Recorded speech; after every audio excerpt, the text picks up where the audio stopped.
Most of you watching this already know you should be doing compound movements. You've probably even heard about these 7 movement patterns: squat, lunges, carries, all of it. Maybe you watched the video and thought, okay, that makes sense. I'll do it. And then you went back to your hip thrusts and your cable kickbacks. I know because I did this for many years. I watched the videos, I understood the logic, and I still ended up in the same corner of the gym every single session, doing the same exercises, feeling the burn where I wanted to feel it, and quietly skipping the ones that would have actually done something and built something. So I went back through my training logs, 6 years of them, and every exercise I consistently skipped fell into the same categories every single time. And when I finally understood why, it actually had nothing to do with discipline, nothing to do with effort. Your brain has a very specific reason for steering you towards exercises that feel immediately rewarding and away from the ones that build lasting strength. So, in this video, I'm going to break down for you and show you exactly what the reason is. Because once I saw it after 6 years, I couldn't unsee it, and neither will you. You've probably had one of these experiences. You've added Romanian deadlifts to your program. You do it for 2 weeks. It feels heavy and awkward. You're not really sure if your form is right or if you're going to hurt yourself. And then you quietly just stop adding those in. You don't just decide to quit, you just go back to hip thrust because that burns where you want it to burn. You go to a Bulgarian split squat. Every trainer says that's one of the best movements you can do. You set up the weight, your weaker leg immediately fails on you, and then you think, I'll come back to that later. But then 2 months later, you still haven't done so. If any of these sound familiar to you, that's exactly what I'm talking about. And there are 4 specific reasons your brain does this. Let me show you all 4. Your body doesn't recognize exercises, it recognizes movement patterns. When you do a hip thrust, a Romanian deadlift, a single leg RDL, your body is doing one thing: hinging at the hips. The exercise is just the vehicle. When you do a barbell squat or a goblet squat, a leg press, same pattern: knees and hips bending towards a upright squat. There are 7 of these patterns total: squat, hinge, lunge, push, pull, carry, rotate. And every exercise in the gym is actually a variation of one of these 7. When you train all 7 consistently, you build a body that's actually functional, not just a body that looks like it works out. Stronger, faster, injury free, or less injuries for longer. Results that compound in a way that isolation training genuinely can't match. Here's what nobody told me though: knowing the framework isn't enough, because there are 4 specific psychological reasons your brain steers you away from these exercises that serve these patterns and towards the ones that feel immediately rewarding instead. It's not willpower, it's not laziness. Once I understood it, it became something I could actually interpret. First reason is the most fundamental. Your brain runs on feedback. When you do something and feel a result, your brain files that away as good. Do more of that. When you do something that feels very little, it files it as, this is uncertain. Maybe avoid it. Isolation training like hip thrusts, cable kickbacks, tricep pushdowns, crunches give you some immediate specific sensory feedback. You feel the burn exactly where you're targeting, and your brain interprets that burn as proof the exercise is working. Compound movement training doesn't always work this way. When you do, let's say, a farmer's carry, you feel it in your grip and your arms, your shoulders, your core, your posture all at once. Nothing is necessarily burning in one specific spot. When you do a single leg RDL, you feel it in your whole posterior chain, and your balance is challenged, your stabilizers are firing. It's a diffusion all over the body. It's not satisfying necessarily in the same immediate way. Your brain has learned from years of fitness culture telling you to feel the burn, to chase the pump, to train the muscle you want to change, that exercises that produce immediate sensations are the real exercises. The ones that don't produce a feel like that are somehow less legitimate. This is not a flaw in your character. This is a conditioned feedback loop that the fitness industry as a whole has trained you to buy into. That feedback loop took me a long time to unlearn. But here's what I realized: it wasn't about chasing the burn. My brain was also doing something else entirely. It was actively steering me away from exercises that produce discomfort it could predict. And that's a completely different problem. The second reason is more physical, but it's still a brain problem. Your nervous system is constantly running predictions before you even pick up the dumbbell. Your brain has already modeled what the movement is going to feel like based on your past experience with it. If you have a history with RDLs, carries, Bulgarian split squats that involve some sort of soreness in places you weren't expecting, hamstrings that made it hard to walk for days, traps that ached all weekend, hip stabilizers that cramped up, your brain has already filed that experience as a threat. Not an injury, not damage, just that produced discomfort in a way I don't fully understand yet. Let's avoid it. The exercises your brain steers you towards are the ones where it already knows exactly what to expect. The burn is familiar. The soreness pattern is predictable. Isolation work is, in a strange way, neurologically comforting. Even when it's hard, your brain at least knows how to deal. Compound movement training, though, especially the patterns that most people skip, things like carries and single leg work, loaded rotation, those produce systemic fatigue that your body doesn't always recognize as well. It's not bad, it's just unfamiliar. And your brain default setting is unfamiliar discomfort equals please stop right now. This is why you can talk yourself into an ab circuit at the end of a hard session and talk yourself out of a farmer's carry. The carry might be objectively easier, but your brain doesn't see that prediction map.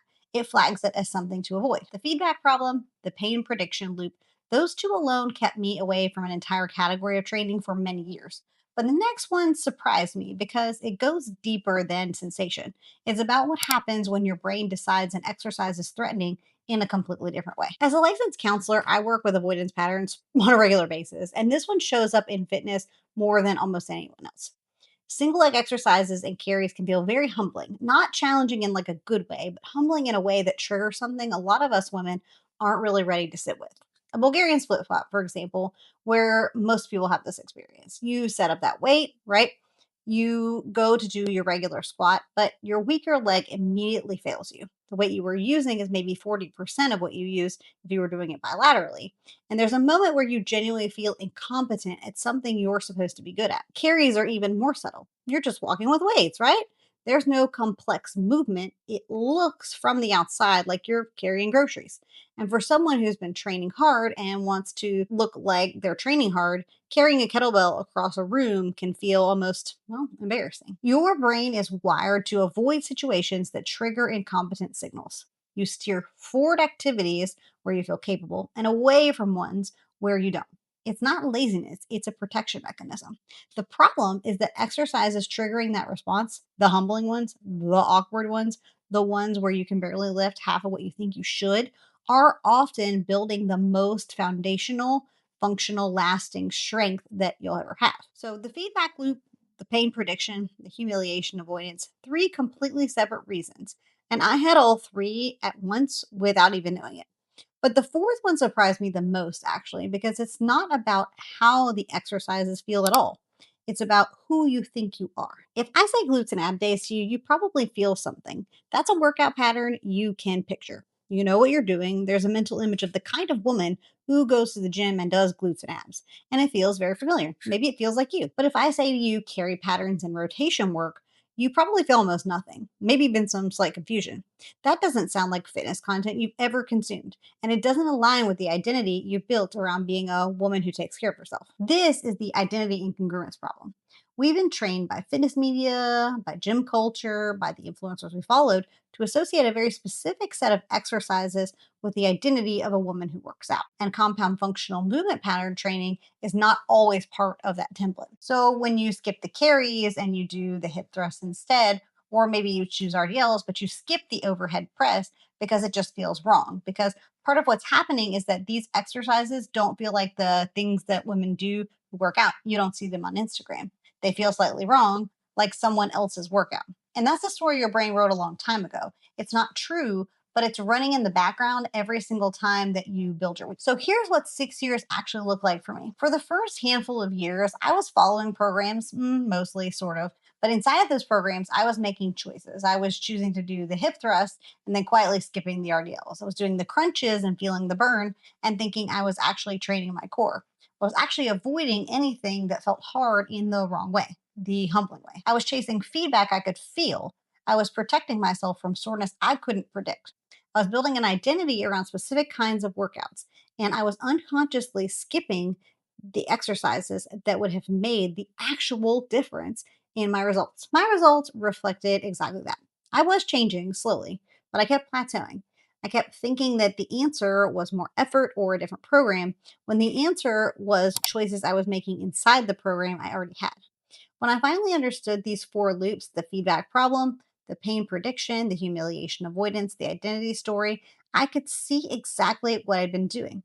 And I could choose differently, not by forcing myself through willpower, but by understanding what my brain was doing and making a deliberate decision to stay with the discomfort anyway. And that's what changed not a perfect program, not more discipline, understanding the pattern and not letting that run the entire show. One thing worth naming here, the workout builds the shape.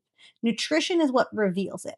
But if you're not training in movement patterns, you're building the wrong foundation, regardless of how hard you're showing up. So I'm not going to tell you to blow up what you're already doing. Hip thrusts are genuinely great exercise. Isolation work definitely has its place. The goal here is not to start over.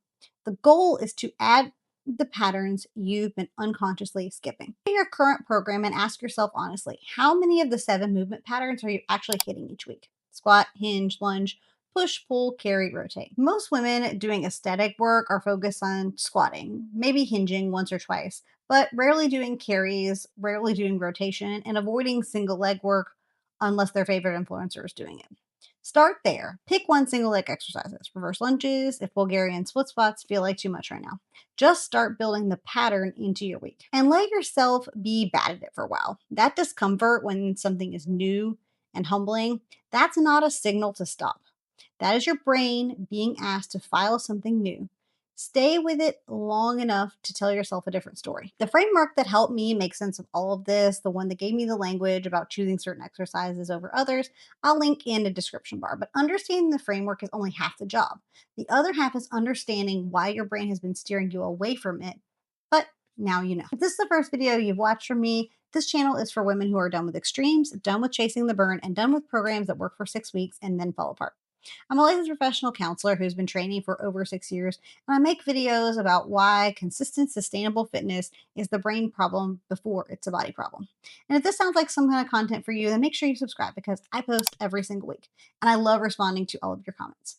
And if I talked about something that sounds familiar today, if you've been in the random workout cycle, picking workouts by mood, wondering why you can't be consistent, I'll link a program list for you as well as my body recomp video here. That'll be listed there. And I'll catch you in the next one. You got this. Bye, friends.